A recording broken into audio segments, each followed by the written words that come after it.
The man in charge of LIV Golf is back in the headlines, but the news is not great. Hey everyone, welcome into another edition of On Tour with John McCarthy, presented by Callaway.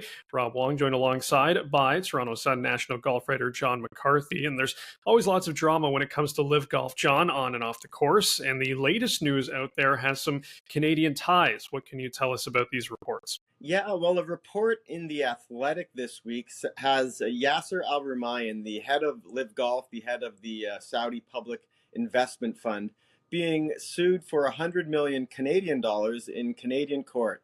He's being sued by a man called Saad Al-Jabra, who was the former top aide of the former heir to the Saudi throne before he was ousted by MBS, Mohammed bin Salman. So this former top aide, who's also allegedly, he's a spy master, but he's been in exile in Toronto for some years, and he's accusing MBS and Yasir Al-Rumayyan of carrying out malicious instructions, basically kidnapping his family, imprisoning them. Even there was a hit squad, he alleges, sent in 2019 to kill him. So right now, he has filed a $100 million lawsuit against Yasir Al-Rumayyan, the head of LIV Golf.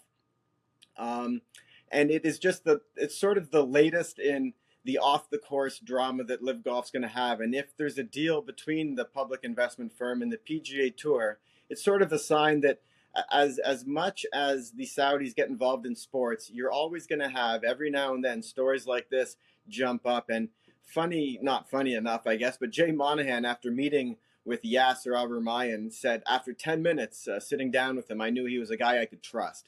So it's going to keep coming up, and these were some of these original hesitations, we'll say, the PGA Tour had with making a deal with the Saudis, and a lot of people think they were right to have these hesitations.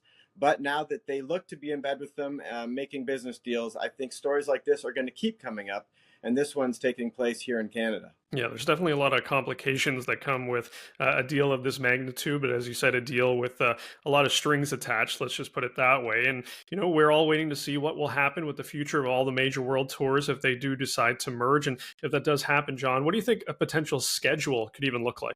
Yeah, we are getting hints, which we've talked about in past weeks, that a deal could be, if not imminent, in the next few months. And we got another one of those this week when Keith Pelley, he's a Canadian, the head of the DP World Tour, the former European Tour. He's taken a job to head up Maple Leaf Sports and Entertainment, but he's going to stay on board with the DP World Tour until April. And it's interesting because he said he wanted to stay till April because he feels a deal can be done by then between the PGA Tour, the Saudi public investment firm, and the DP World Tour to bring all the tours together. So he's confident a deal can be done. We've heard Rory McIlroy sort of walk back some of his strongest statements. And Rory, this week in Dubai, he talked about a potential sort of a world tour, which has been talked about for decades now. But it looks like that could be in the cards if a deal of this magnitude happens. And it's interesting because there's a lot of things involved. Professional golf, since it's been mainly an American thing. And the reason for that is it's been hard, it looks like, to be financially successful elsewhere. Right now, LIV Golf doesn't make any money really anywhere. You have the DP World Tour, the European Tour, which has sort of struggled for years, and recently it's been leaning on its relationship with the PGA Tour to make ends meet. Like the Scottish Open, one of their biggest tournaments, had to bring in the PGA Tour sponsor Genesis to last year as its title sponsor.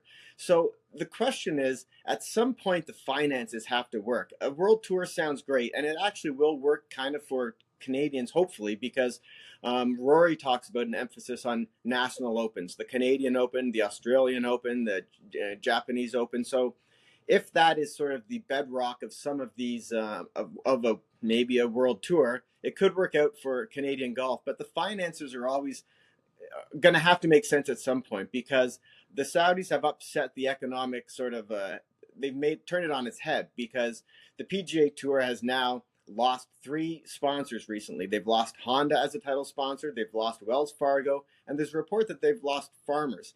So that's 3 major sponsors who are basically find themselves maybe priced out of the sport.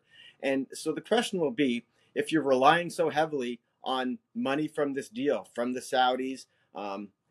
At some point, the finances have to make sense, or you're putting maybe too much bread in the basket of your new partners.